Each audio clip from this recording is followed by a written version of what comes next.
Et si je vous disais que ce moment, cet instant précis, n'était pas aléatoire? Et si je vous disais qu'il était préparé, non par le hasard, mais par l'attraction silencieuse du destin?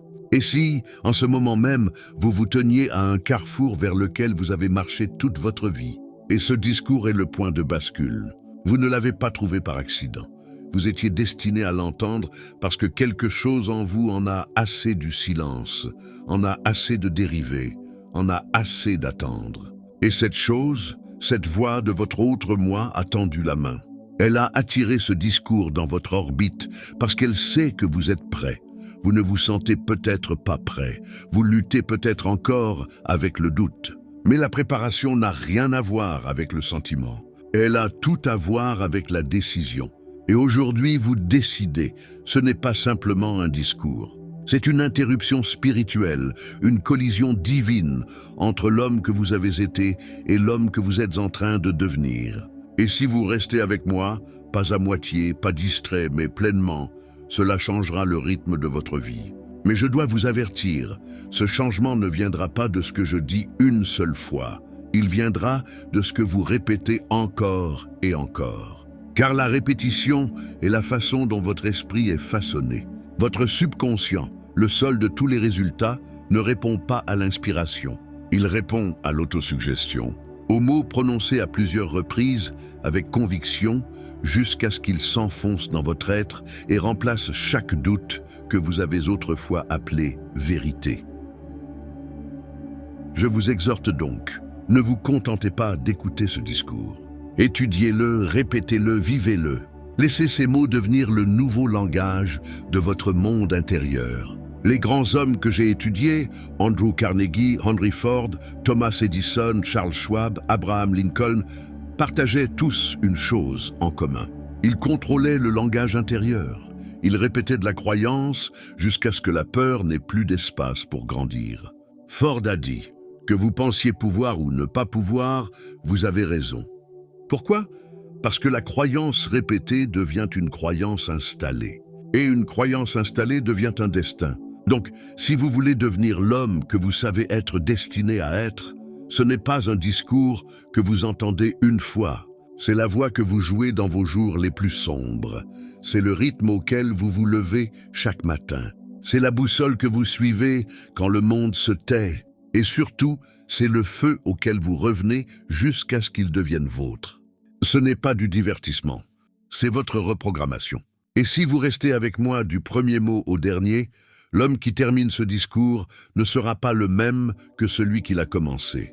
Parce qu'aujourd'hui, nous ne parlons pas seulement de changement. Nous changeons et commençons. Il y a une voix en vous qui ne s'éteint jamais complètement. Elle ne crie pas, elle ne discute pas, mais elle insiste calmement, constamment. Elle insiste sur le fait que vous avez été fait pour plus. Même quand vous l'enterrez sous des excuses, sous le bruit du monde, sous le poids de la routine, elle ne meurt pas. Elle attend, elle murmure. Et aujourd'hui, elle est devenue plus forte parce que quelque chose en vous se réveille. Pas seulement parce que vous êtes fatigué de la peur, pas seulement parce que vous êtes épuisé par le retard, mais parce que la voix intérieure en a assez d'être ignorée. Vous voyez, j'ai passé des décennies à étudier la vie des hommes les plus réussis que ce monde ait jamais produits. Des hommes qui n'étaient pas nés brillants, mais qui l'ont construit. Henry Ford, né dans une ferme, entouré de doutes, sans grande éducation, a osé construire un empire. Pourquoi? Parce qu'il écoutait cette voix. Il a dit un jour, « Je cherche beaucoup d'hommes qui ont une capacité infinie à ne pas savoir ce qui ne peut pas être fait. » Et cela commence par une chose, croire au murmure plus qu'au monde. Le monde vous donnera toujours une raison de vous contenter, une raison d'attendre, une raison de douter. Il vous offrira une logique habillée de peur et une peur habillée de prudence. Mais cette voix en vous ne se soucie pas de ce que pense le monde. Elle ne se soucie que d'une chose, l'homme que vous étiez destiné à devenir. Et tant que vous ne bougez pas, tant que vous ne décidez pas, cette voix restera agitée. Je crois que vous la sentez maintenant. C'est pourquoi vous avez écouté jusqu'ici. Parce qu'au fond, vous n'êtes plus satisfait d'être à moitié éveillé. Vous n'êtes plus content de répéter hier. Vous avez essayé la distraction. Vous avez essayé le confort. Vous avez essayé d'attendre. Et pourtant, le murmure persiste. Un murmure qui dit « Je n'ai pas encore fini, je ne suis pas cette version de moi-même. Il y a plus pour moi. Et je ne mourrai pas avec cette musique encore en moi. » Comprenez-vous à quel point cela est rare? Comprenez-vous combien d'hommes font taire cette voix pour toujours? Ils la noient dans l'approbation, dans la paresse, dans l'hésitation. Ils apprennent à composer avec la médiocrité. Mais pas vous, plus maintenant. Parce que ce moment et ce discours sont un règlement de compte, une confrontation entre l'homme que vous étiez et l'homme qui monte. Et l'homme qui monte n'a aucun intérêt pour des objectifs superficiels ou des rêves empruntés. Il ne se soucie pas des applaudissements, il ne recherche pas le confort. Il vise la transformation. C'est pourquoi vous devez répéter ce discours, parce que la voix qui vous a mené ici a besoin d'être renforcée quotidiennement, heure par heure, constamment. Si vous ne la nourrissez pas, le monde l'étouffera. Mais si vous le faites, si vous lui parlez avec clarté, avec feu, avec répétition, elle deviendra la voix dominante dans votre esprit. Et une fois cela arrivé, le monde ne pourra plus vous dire qui vous êtes. Andrew Carnegie m'a dit un jour: la pensée d'un homme, exprimée avec conviction et répétée avec discipline, deviendra la loi de sa vie. Ce n'est pas de la poésie, c'est une loi. Que cela devienne votre nouvelle loi. Vous répétez cette voix. Vous la répétez. Vous laissez ces mots devenir le rythme de votre matinée et le fondement de votre nuit. Vous laissez la nouvelle croyance enterrer l'ancien homme. Parce que c'est la vraie guerre. Pas contre le monde, pas contre les autres, mais contre la partie de vous qui s'accroche encore au mensonge que vous n'êtes pas prêt. Vous êtes prêt, pas parce que vous le ressentez, mais parce que vous l'avez décidé. Et la décision est le point de départ de tout pouvoir. Vous étiez destiné à trouver cela pour une raison. Maintenant, vous devez devenir la raison. Allons plus loin. Il y a un moment dans la vie de chaque homme qui divise l'histoire en deux. Avant la décision et après. Pas une décision prise à la légère. Pas une décision prise par commodité, mais une décision prise si pleinement, si absolument, que tout ce qui l'a précédé commence à s'estomper comme un rêve. Et tout ce qui suit devient clair comme l'acier. Et je vous le dis, vous êtes dans ce moment, en ce moment même. Le moment où l'homme que vous avez été doit s'incliner devant l'homme que vous avez décidé de devenir. Le monde appelle cela le changement. Mais les hommes que j'ai étudiés, les bâtisseurs, les géants, les titans, savaient mieux. Ils appelaient cela l'identité. Et l'identité commence là où l'hésitation s'arrête. Charles M. Schwab, l'homme en qui Andrew Carnegie avait confiance pour diriger un empire, n'était pas l'homme le plus brillant dans chaque pièce. Il n'avait pas le plus de diplômes. Il ne perdait pas de temps à débattre du temps avant de planter sa graine. Il bougeait, il agissait, il décidait. Et parce qu'il bougeait quand les autres s'arrêtaient, parlait quand les autres attendaient, s'engageait quand les autres hésitaient, il est devenu indispensable. Pourquoi? Parce qu'il comprenait ce que la plupart n'apprennent jamais, que la décision n'est pas seulement une habitude, c'est une déclaration au subconscient. C'est ainsi que vous vous dites « c'est qui je suis maintenant ». Et dès que cette déclaration est faite, l'esprit se met au travail pour la rendre vraie. Mais que se passe-t-il quand cette décision est retardée? La peur se multiplie. Le doute s'insinue comme de la fumée sous la porte. Vous commencez à poser de petites questions.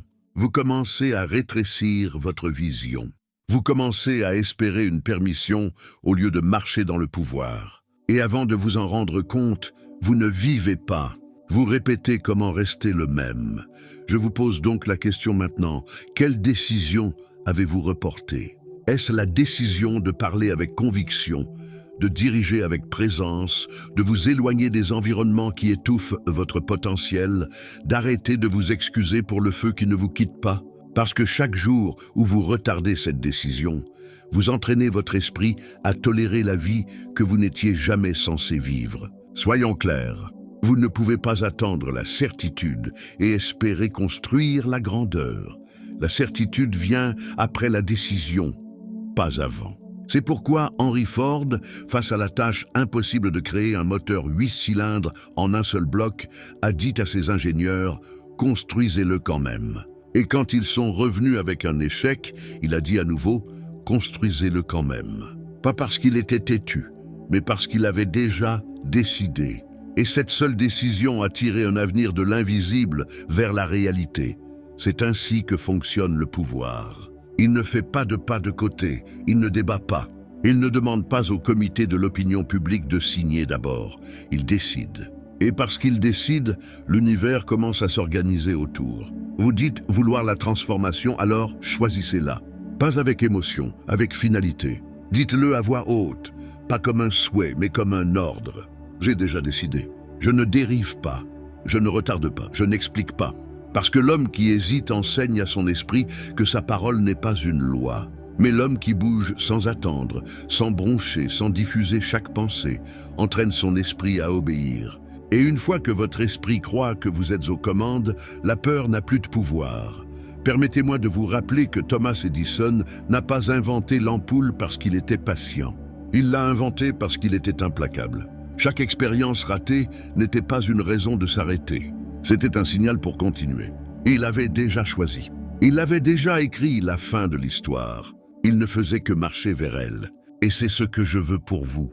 Plus de questionnements, plus de demandes, plus de marche dans la pièce avec un cœur lourd en espérant que quelque chose change. Vous le changez aujourd'hui. Maintenant, ce moment est une ligne de démarcation. D'un côté, toute l'hésitation, toute la peur, toutes les vieilles histoires sur qui vous étiez. De l'autre, l'homme qui ne bronche pas, qui ne plie pas, qui n'attend pas qu'on lui dise qu'il est prêt.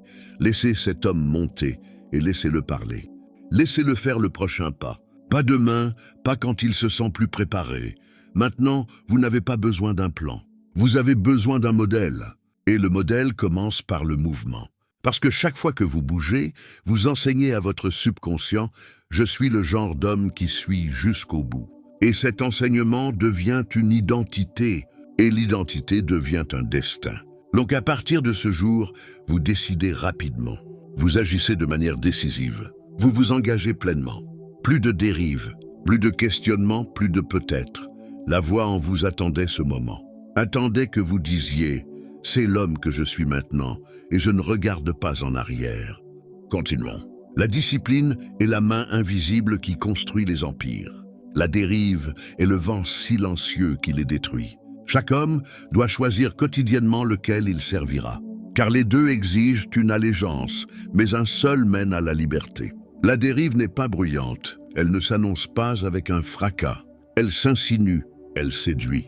Elle offre du confort et du retard et ne demande rien d'avance, mais prend tout à la fin. La dérive vous laissera vous sentir intelligent pour avoir fait une pause. Elle vous laissera appeler votre hésitation une stratégie. Elle murmure « Réfléchissons-y encore une fois ».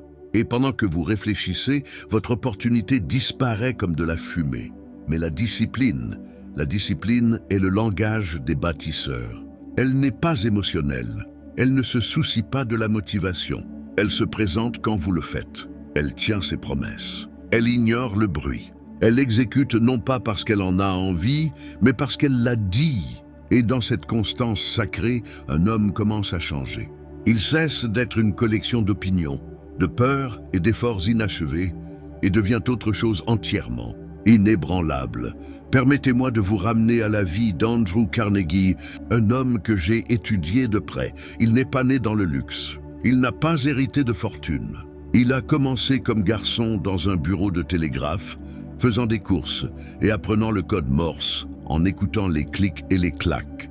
Et pourtant, quand sa vie a atteint son apogée, il contrôlait plus de richesses que les têtes couronnées d'Europe.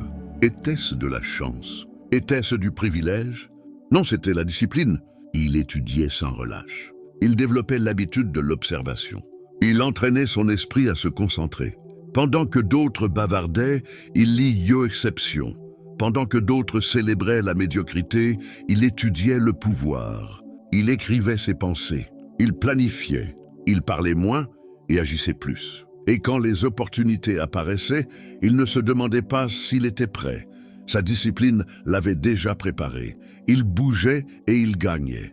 Ce n'est pas de la théorie. C'est une loi. Et c'était vrai pour Charles Schwab, qui a commencé humblement et est devenu président de US Steel. Schwab n'était pas l'homme le plus technique de l'entreprise. Il n'était pas le mathématicien le plus fort, ni l'ingénieur le plus doué. mais il était le plus constant, le plus motivé, le plus discipliné. Il arrivait tôt. Il exigeait l'excellence, non seulement des autres, mais d'abord de lui-même.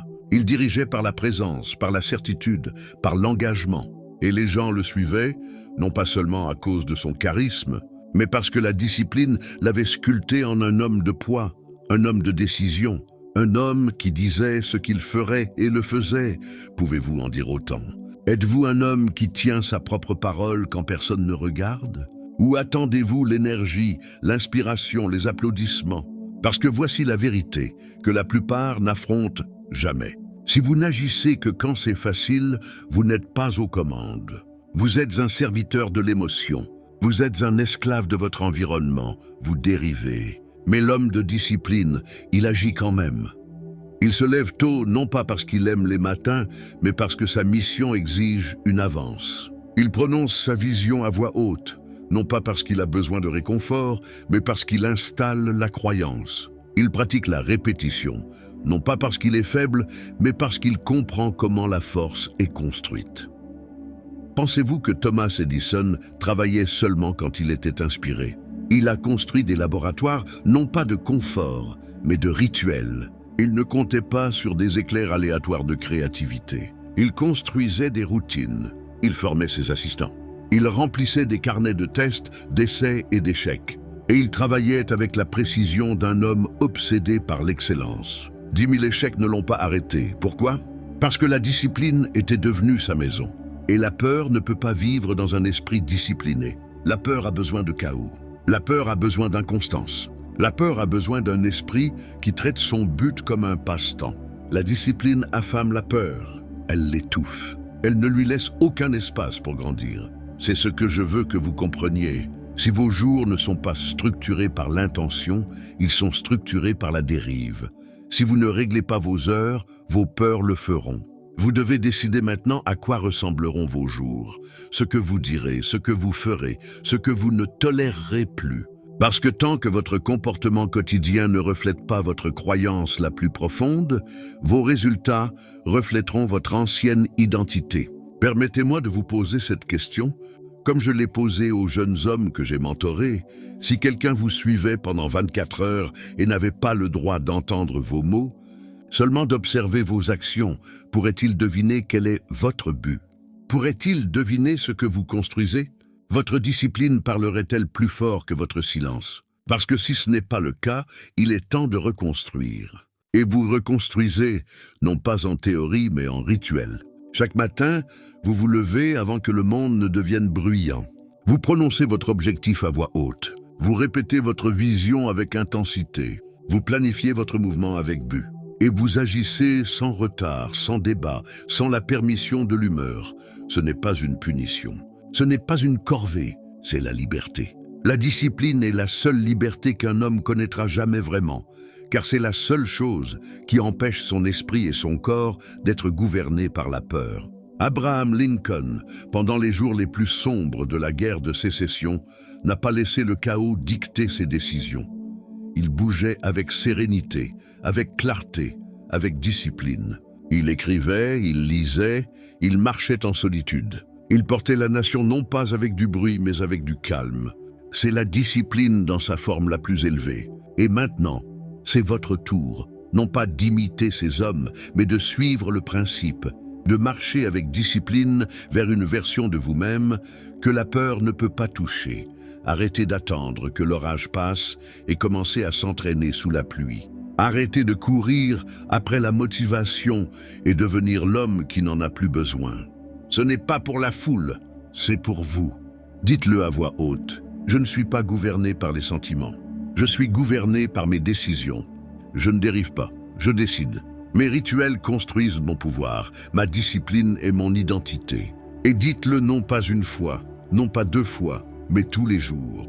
Laissez cette partie du discours être le miroir auquel vous revenez quand vous êtes tenté de prendre la voie facile, de sauter la chose difficile, de faire une excuse. Parce que l'homme qui répète cela, l'homme qui laisse la discipline sculpter sa vie, devient impossible à ébranler, impossible à arrêter, impossible à craindre. Continuons maintenant. Tout ce que vous êtes aujourd'hui, votre confiance, votre hésitation, vos peurs, votre élan a été façonné par une seule chose. La répétition, pas le hasard, pas la génétique, pas le destin. La répétition. Vous avez répété certaines pensées si souvent qu'elles sont devenues votre nature. Vous avez prononcé certaines paroles si souvent qu'elles sont devenues votre voix. Vous avez pris certaines actions si régulièrement qu'elles sont devenues votre identité.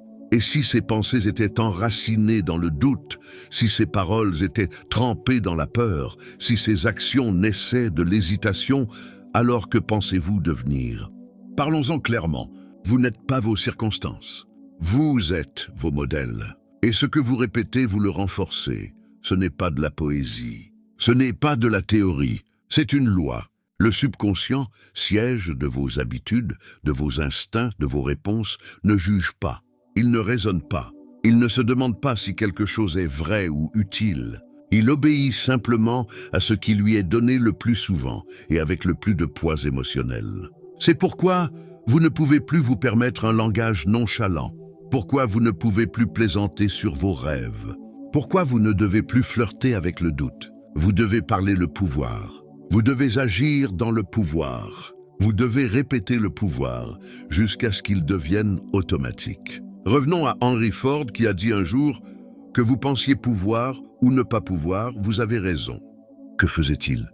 De l'autosuggestion programmée, entraîner le subconscient non pas avec la théorie, mais avec la croyance répétée comme une loi. Ford ne l'a pas dit une seule fois. Il l'a vécu, il l'a marché, il l'a imposé. Pas seulement dans son esprit, mais dans l'environnement autour de lui. Ses usines étaient organisées autour du rythme. Sa vision pour la modèle T n'a pas été réalisée par des pensées souhaitables.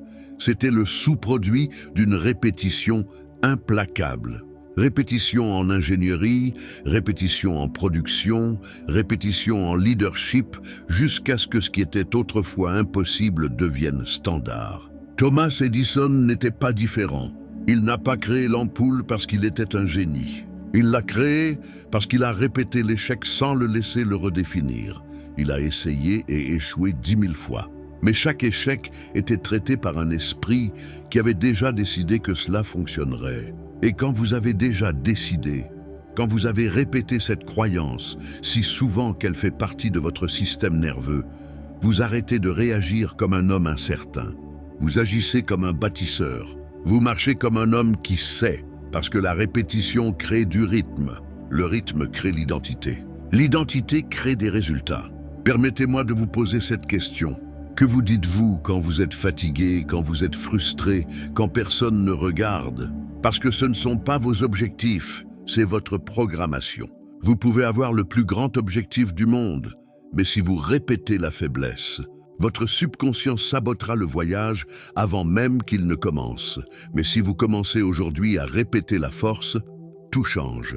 Vous parlez de pouvoir même quand vous vous sentez petit. Vous bougez de manière décisive même quand vous n'êtes pas sûr.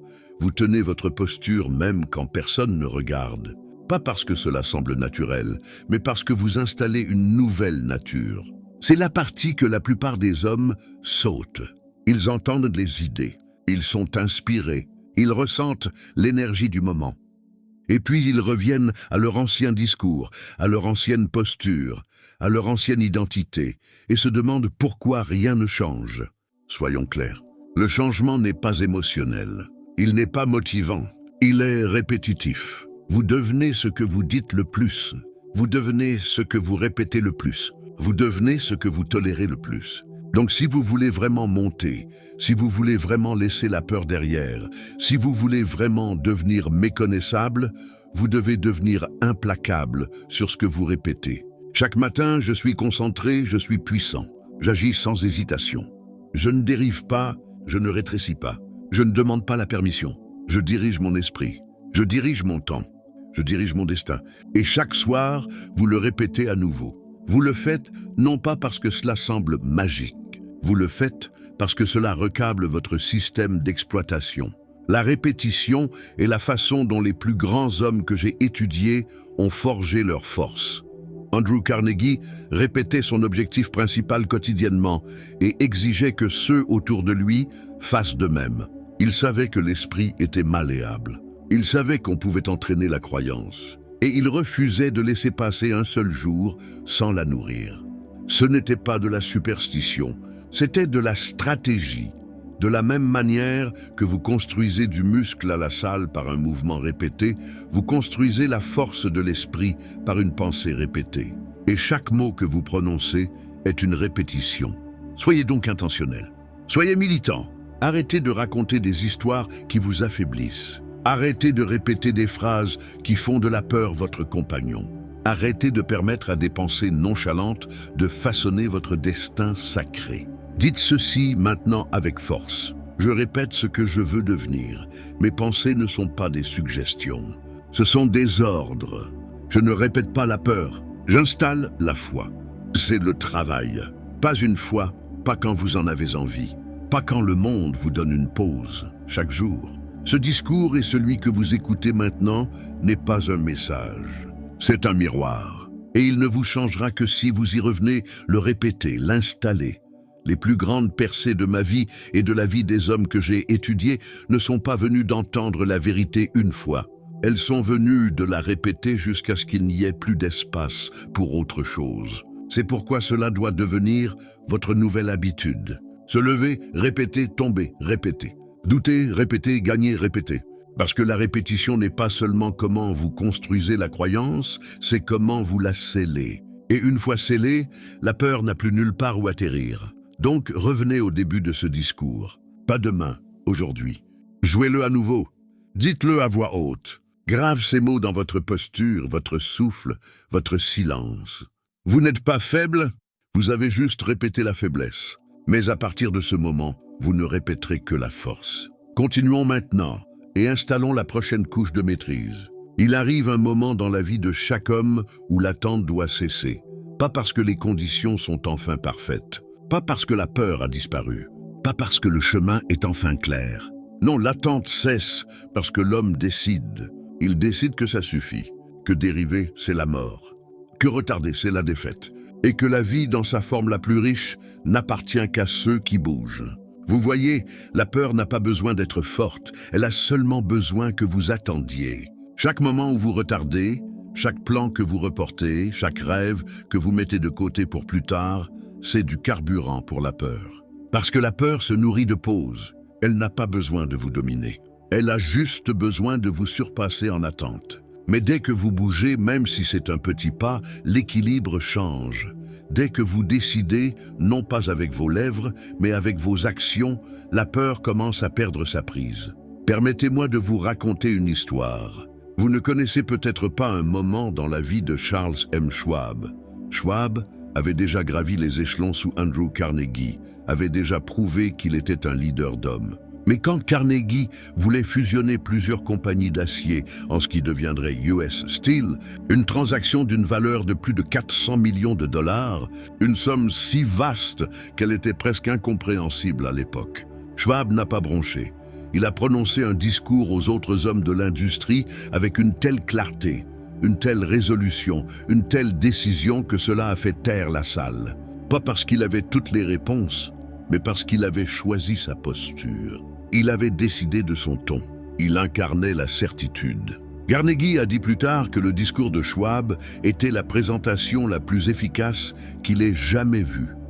Pas à cause de la technique, mais à cause du ton, à cause du mouvement. Parce que Schwab n'attendait pas les mots parfaits. Il agissait. Vous devez apprendre de cela. Le retard est une tromperie. Attendre la motivation, c'est comme attendre qu'un feu s'allume tout seul. Ça n'arrive pas. L'étincelle commence avec vous. Vous devez l'allumer par le mouvement. Parlons maintenant de ce projet que vous avez retardé. Cette vision que vous avez garée sur le côté. Cette chose que vous disiez faire une fois que tout se calme. C'est cela que vous devez commencer maintenant, pas plus tard. Maintenant, parce qu'une fois que vous commencez, quelque chose de magique se produit. L'esprit qui était obscurci par la peur commence à s'éclaircir. L'énergie qui semblait absente revient. La force que vous pensiez ne pas avoir commence à couler à travers vous parce que la clarté ne vient pas avant l'action. La clarté vient de l'action. C'était vrai pour Thomas Edison. Imaginez-vous qu'il attendait un éclair de certitude avant d'inventer l'ampoule. Non, il essayait, il échouait. Il bougeait encore et encore 10 000 fois. Il n'attendait pas une garantie. Il agissait jusqu'à ce que ça marche. Et cela, mon ami, est le secret. Les hommes que vous admirez, ceux qui ont bâti des fortunes, ceux qui ont changé l'histoire, n'étaient pas sans peur. Ils étaient juste fatigués d'attendre. Abraham Lincoln aurait pu attendre. Il aurait pu retarder la proclamation d'émancipation jusqu'à ce que la guerre tourne pleinement en faveur de l'Union, jusqu'à ce que les marées politiques changent, jusqu'à ce que chaque critique soit réduite au silence. Mais il ne l'a pas fait. Il l'a écrite. Il l'a prononcée. Il a bougé. Pourquoi? Parce qu'il savait que la cause était plus grande que son confort. Il savait que l'histoire ne se souviendrait pas de l'homme qui hésitait, seulement de celui qui décidait. Et maintenant, je vous renvoie ce miroir. Combien de temps encore attendrez-vous le bon jour, l'humeur parfaite, quelqu'un pour vous donner la permission? Permettez-moi de vous offrir quelque chose de mieux, l'autorité, non pas accordée par un autre homme, non pas transmise par une institution, mais choisie, déclarée, répétée, possédée. Vous vous la donnez à vous-même. Dites-le à voix haute, maintenant. Je n'attends plus des conditions idéales. Je crée les conditions, je n'attends pas que la peur parte. Je bouge quand même. Ma vie est construite sur la décision, pas sur le retard. Respirez cela. Laissez-le s'installer dans votre corps. Laissez-le prendre racine. Parce que l'homme qui bouge sans attendre devient intouchable. Pendant que les autres hésitent, il construit. Pendant que les autres bronchent, il avance. Pendant que les autres craignent le regret, il devient le genre d'homme qui n'aura jamais à le ressentir. Comprenez ceci, il n'y a pas de pouvoir dans le potentiel, seulement dans le progrès. Vos idées ne sont pas la source de votre avenir. Votre exécution l'est. Et l'exécution commence dès que vous arrêtez de demander « Suis-je prêt ?» et commencez à dire « C'est le moment ». Répétons cela parce que la répétition est le pouvoir. Vous ne devenez pas prêt en pensant. Vous devenez prêt en bougeant. Vous ne devenez pas sans peur en attendant. Vous devenez sans peur en agissant malgré la peur jusqu'à ce que la peur ne puisse plus suivre. Ceci, mon ami, est votre tournant. Pas parce que vous ressentez quelque chose de nouveau, mais parce que vous faites quelque chose de nouveau. Et quand vous regarderez en arrière ce jour, des années plus tard, vous vous souviendrez non pas de l'inspiration, mais de la décision. Le moment où vous avez choisi le mouvement plutôt que la sécurité. Le moment où vous avez déclaré « Je n'attends pas, j'agis ». Dites-le maintenant. Je bouge d'abord. Je bouge vite. Je ne bronche pas. Et puis prouvez-le aujourd'hui, pas demain. Maintenant, parce que l'homme qui agit face à la peur devient l'homme que la peur ne peut plus atteindre. Continuons maintenant dans le prochain grand principe qui scellera cette transformation. Celui qui transforme l'action en destin. Parlons du but et de ce qui se passe quand un homme aligne chaque mouvement avec une raison plus grande que lui-même. Il y a une force plus forte que la peur, plus forte que l'échec, plus forte même que la douleur. C'est la seule chose qui garde un homme debout quand les tempêtes hurlent, quand le monde doute, quand la route devient longue et que l'âme se fatigue. Cette force est le but. Vous voyez, la peur ne survit que là où il n'y a pas d'objectif clair. Quand un homme n'a pas de mission centrale, il est facilement distrait, facilement ébranlé, facilement guidé par l'émotion. Mais quand le but brûle fort dans l'âme, la peur n'a pas d'espace pour respirer. Le but la consume. Soyons clairs, vous ne vainquez pas la peur par la seule volonté. Vous la vainquez en tombant si profondément amoureux de votre mission que la peur devient insignifiante. C'est ce que chaque grand homme que j'ai étudié comprenait. Andrew Carnegie n'est pas passé de la pauvreté à devenir l'homme le plus riche d'Amérique en poursuivant seulement l'argent. Non, il portait avec lui un but, apporter l'acier dans chaque coin du pays, industrialiser une nation, laisser un héritage qui survivrait à son propre nom. Il m'a dit un jour, « Monsieur Hill, un homme sans mission est un homme déjà vaincu. » Cette déclaration a changé ma vie. À partir de ce moment, j'ai commencé à comprendre que le but n'est pas une belle idée. Ce n'est pas une phrase motivante. C'est le moteur de l'esprit.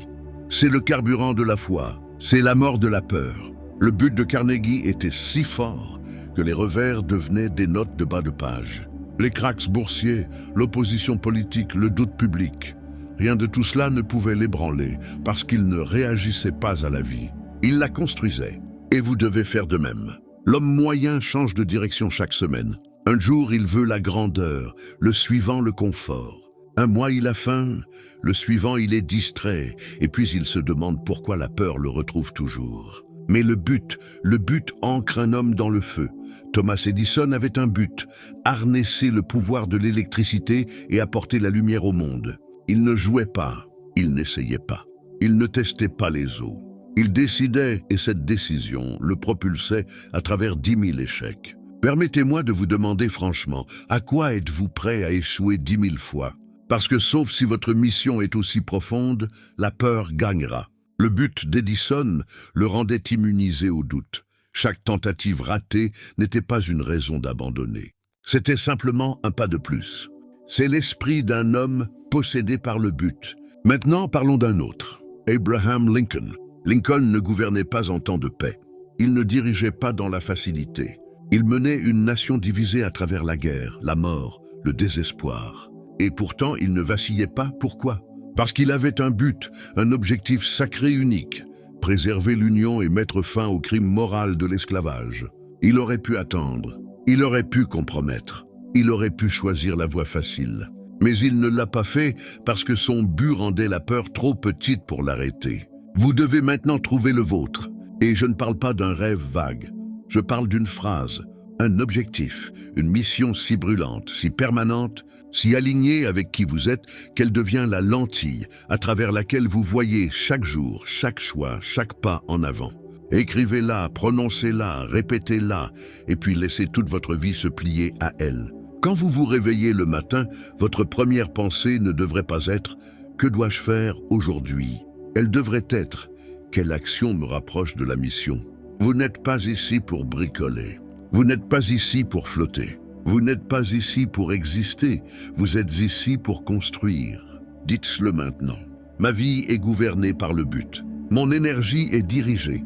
Mes actions sont alignées. Dites-le à nouveau. Je ne dérive pas. Je ne retarde pas. Je vis avec mission. C'est ainsi que vous rendez votre esprit à l'épreuve de la peur. Vous ne résistez pas simplement à la peur. Vous la remplacez. Vous donnez à votre esprit quelque chose de plus fort sur quoi se concentrer. C'est le secret. Un esprit distrait trouvera toujours la peur, mais un esprit concentré devient imparable. Permettez-moi de vous parler à nouveau de Charles M. Schwab. Il n'est pas né l'homme le plus intelligent de l'industrie de l'acier, mais il portait le but avec lui comme une armure. C'est pourquoi Carnegie l'a choisi. Pas pour ses compétences, mais pour sa clarté. Quand Schwab parlait à ses hommes, il ne donnait pas seulement des ordres. Il transférait la croyance. Il parlait du but et dans le but. C'est ce qui faisait de lui un leader. C'est ce qui le rendait immunisé à la peur. Maintenant, je me tourne vers vous. Autour de quoi votre vie tournera-t-elle?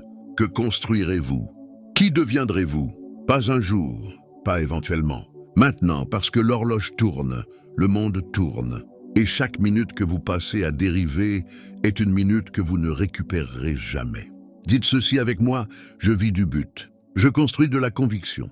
Je suis immunisé à la peur parce que je sais pourquoi j'existe. Vous n'avez pas besoin de connaître chaque étape.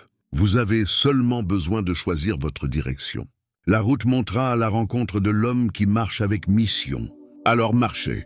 Et quand la tempête viendra, laissez-la venir. Vous avez du feu dans la poitrine, de la clarté dans l'esprit et une mission gravée dans votre âme. Vous n'avez pas besoin que la tempête s'arrête. Vous avez juste besoin de continuer à bouger. Parce que le but rend même la résistance la plus féroce, comme une confirmation. Vous n'êtes pas un homme qui attend de se trouver. Vous êtes un homme qui déclare qui il est et regarde le monde se plier à cela. Maintenant, nous arrivons au bord, le bord de qui vous avez été et de qui vous êtes sur le point de devenir. L'homme qui a commencé ce discours était peut-être fatigué, lourd, hésitant, pris dans le poids du retard, du doute ou de la défaite. Mais l'homme qui le termine, l'homme que vous êtes maintenant n'est plus cet homme. Vous avez vu trop. Vous avez entendu la vérité de votre propre pouvoir. Vous vous êtes souvenu de ce que la plupart oublient, que la grandeur n'est pas donnée. Elle est réclamée, et elle est réclamée quotidiennement. Il n'y a rien de plus dangereux pour la peur qu'un homme qui se souvient de qui il est. Un homme qui parle avec conviction. un homme qui répète le pouvoir jusqu'à ce qu'il devienne sa nature. C'est ce que vous avez fait ici, mais comprenez ceci. Cela ne s'arrête pas quand le discours s'arrête. Ce message n'est pas un événement unique. Ce n'est pas quelque chose que vous écoutez une fois et attendez que votre vie change. Le changement ne vient pas de l'inspiration seule. Il vient de la répétition, du marteau quotidien de la croyance, de la décision de jouer ce message, non pas une fois, mais encore et encore, jusqu'à ce que les mots deviennent vôtres. C'est le secret de l'autosuggestion. C'est la discipline que chaque homme réussi que j'ai étudié pratiquait. Carnegie répétait sa mission chaque matin. Ford nourrissait son esprit de certitude, non pas une fois, mais constamment. Edison répétait la croyance si profondément que l'échec ne pouvait pas entrer. Et maintenant, c'est votre tour. Vous devez revenir à ce discours quand vous vous levez. Vous devez y revenir avant de dormir. Vous devez prononcer ces vérités jusqu'à ce que votre subconscient les accepte comme une loi.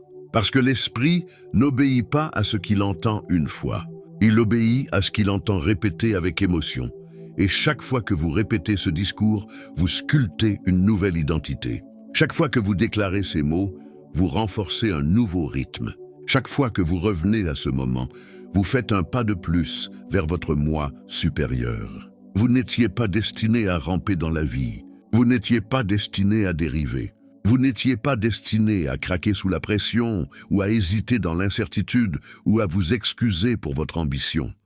Vous étiez destiné à construire, à commander, à monter. Vous étiez destiné à devenir l'homme que d'autres étudieront un jour et diront qu'il était inébranlable. Mais cet homme n'est pas dans le futur.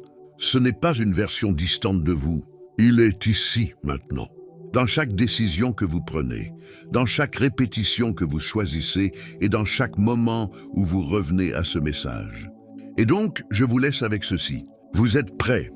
Pas parce que vous vous sentez prêt, mais parce que vous l'avez décidé. Et ce qui est décidé dans la foi deviendra réel dans le temps.